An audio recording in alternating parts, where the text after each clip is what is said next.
Hey guys, so I just got back from the theater from seeing a double feature. I'm gonna not lie to you, I'm very, very fucking tired.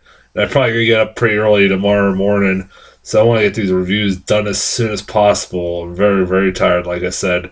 Luckily, both movies were like only an hour and 20 minutes, but by the second movie, I was dead tired.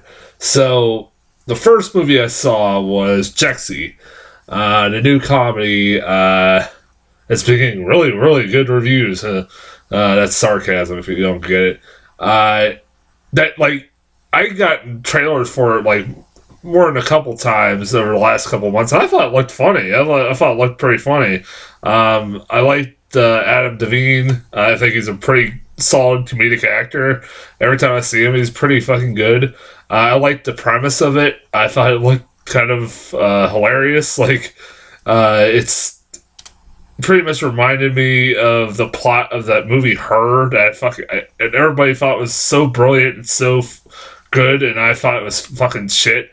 I really did not stand that movie, and it looked like it was going to be a little bit more of a funnier version of that, even though that movie was kind of unintentionally hilarious at times. It looked like it was going to be a better version of that movie.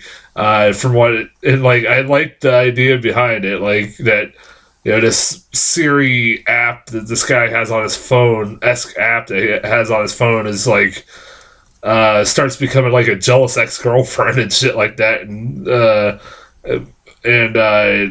starts like insulting him. So I thought the concept was really good, and I was kind of looking forward to it until I kept seeing until reviews started popping up for this thing only like a day ago or so. Like there was like a review embargo on this thing for like up till the day it came out. There was like no reviews out for it, and that's usually not a good sign. And yeah, it's not been getting really well received. So I was like, man, like how could this movie really be that bad? It's like getting like 15% on Rotten Tomatoes, I think, last time I checked.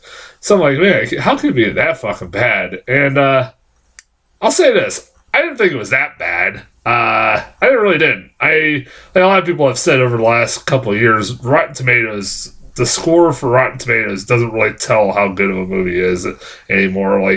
Their rating for Rotten Tomatoes is pretty fucking ridiculous sometimes. But I honestly, I didn't think this movie was that bad. It's not great, but it's not that bad. Like 15% on Rotten Tomatoes. Fuck you. Um, I honestly, out of the two movies I saw today, which I'll talk about the second one in my other review, but out of the two movies, this movie was I laughed more at this movie than I did at the other movie I saw today. I had definitely a good few chuckles while watching this movie. I liked, like I said, I liked the concept behind it.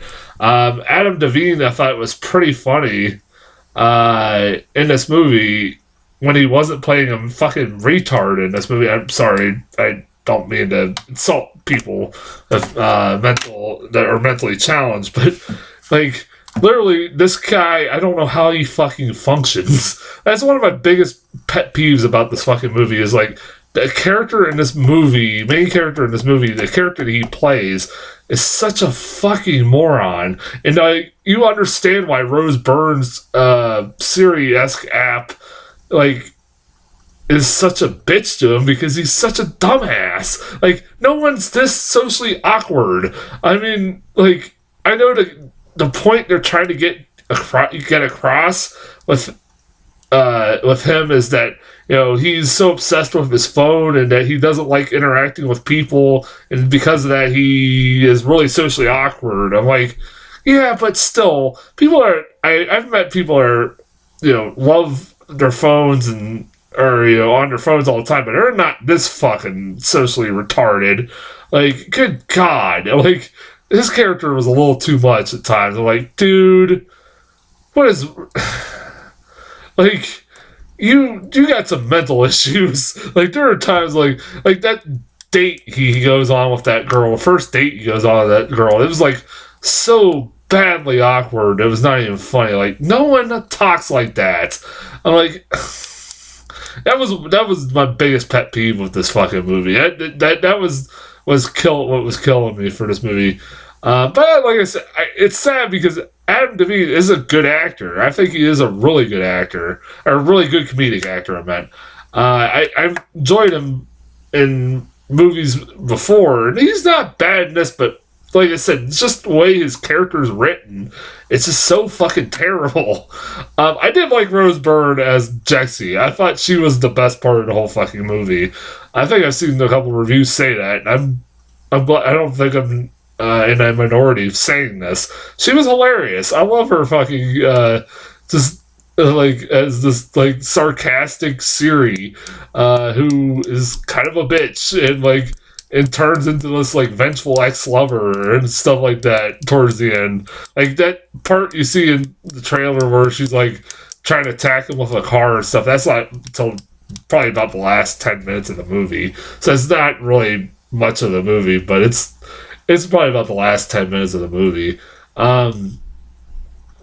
You got who's the girl that is his love interest in this movie? I've seen her before. I've seen her in Love, Simon. I was like, when I first saw the trailer, I was like, who did that?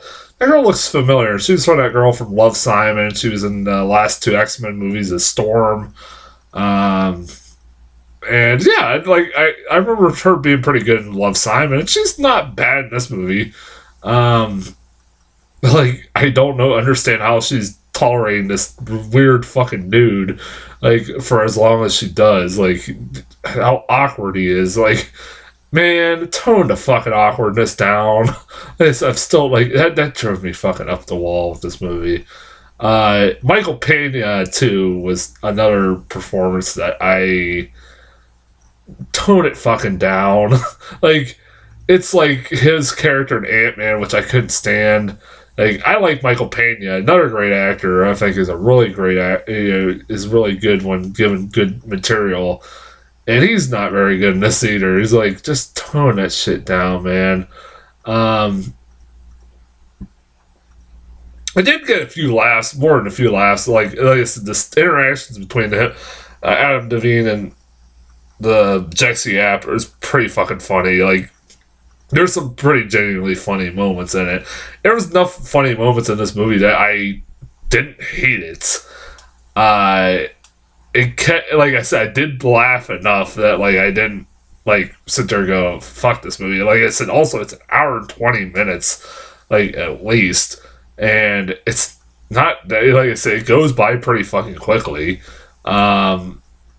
Which like that's really reassuring as far as comedies go. Sometimes you don't know what kind of comedies you're gonna get. Sometimes there's comedies that just overstay their welcome, and this one wasn't one of them. So I'll give them that. This is a movie I don't really have much to say other than like, yeah, it's I guess a rental. It's not that like I wouldn't go unless you have like something like or like me and going to see like every goddamn thing now. It's not a bad film, but I wouldn't recommend people paying full price to see it. It's not. It's a decent little flick. I'd say maybe a rental. Trailers.